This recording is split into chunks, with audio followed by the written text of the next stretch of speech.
On my son's 7th birthday, my sister hit him with a bat for sitting in her car. Mom said he deserved it, shouldn't touch what's not his.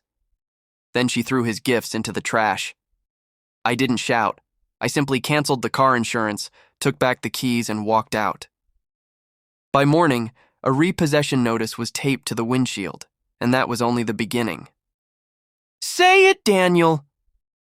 My sister's voice sliced through the kitchen like broken glass. "You told them about the car, didn't you?" The room smelled like burnt coffee and cheap perfume. Dad's fist slammed the counter, the sound sharp and final. "You never learn when to keep your mouth shut," he growled. My son's toy truck lay on the floor, one wheel missing. Mom stood by the trash can, arms crossed, eyes cold. "You brought this on yourself. You made us look bad." I stared at the dent in the wall where the door had hit it. My heartbeat thudded in my ears. "You hit my son," I said quietly. Mom didn't blink. "He sat in her car without permission." "He's 7. Silence. A thick, choking silence. Then Dad said, "Maybe next time he'll learn respect." I didn't shout.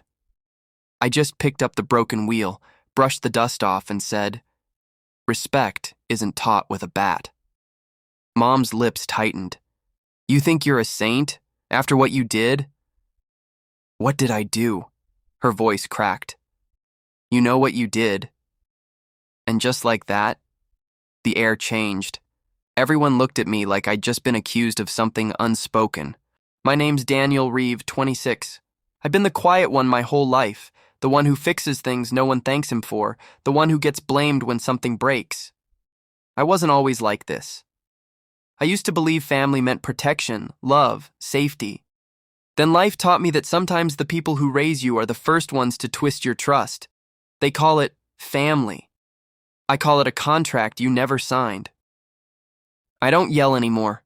I don't beg. I just listen, because people tell you everything when they think you're not listening. And tonight, I was listening closely, because I already knew what they were hiding. Dad, Mark Reeve, 58, ex-sergeant. Believes authority is love, and silence is obedience. His word is law, even when it's wrong. Mom, Caroline, 55, a woman who learned how to cry on command. Her favorite weapon is guilt. My sister, Tara, 28, born 2 years before me and treated like the sun never set without her permission. She hits fast, talks louder, and somehow still gets sympathy. And then there's Eli, my 7-year-old son, the only soul who makes me feel like I didn't come from this house. As they argued, I caught a flash. Tara's trembling hand, Dad's eyes flicking toward a folder on the table.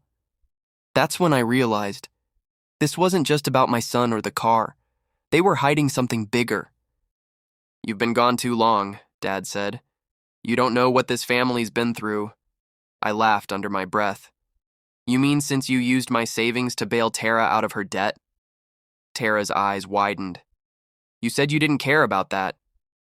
"I didn't," I said, "until you hit my kid." Mom slammed her hand on the counter.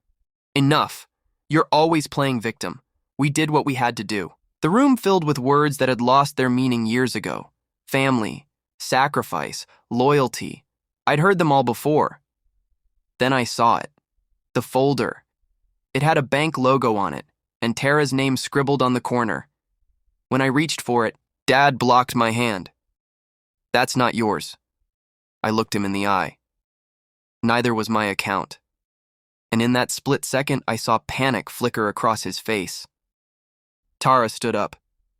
"You think you're the only one who suffered? You left when Mom needed you most." I turned to her.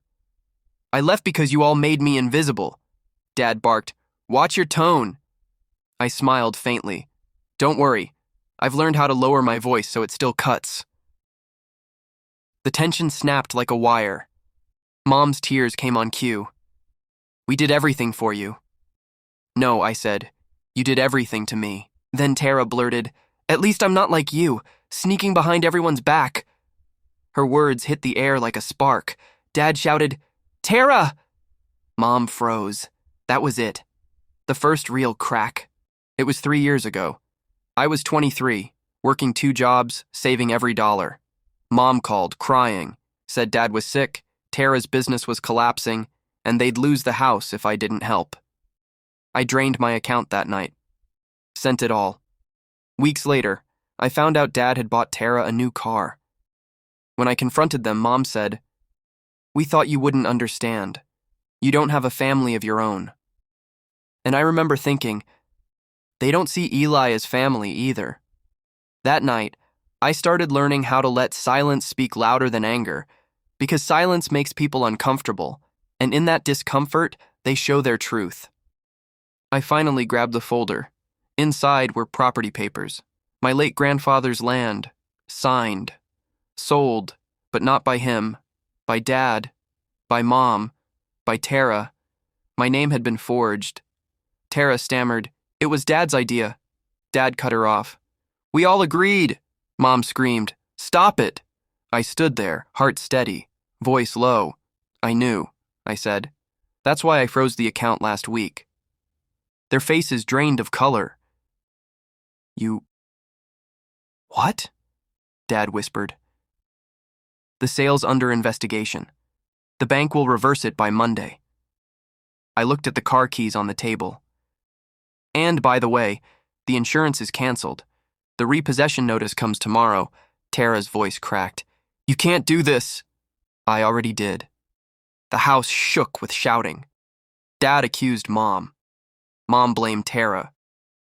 Tara cried about betrayal. Eli stood in the hallway, clutching his toy truck, the one with the missing wheel. I knelt beside him. "We're leaving soon, okay?" He nodded quietly, eyes big and sad. When I stood, Mom's voice trembled. "Daniel, we're still your family." I met her gaze. "You were." For years I'd been their silence.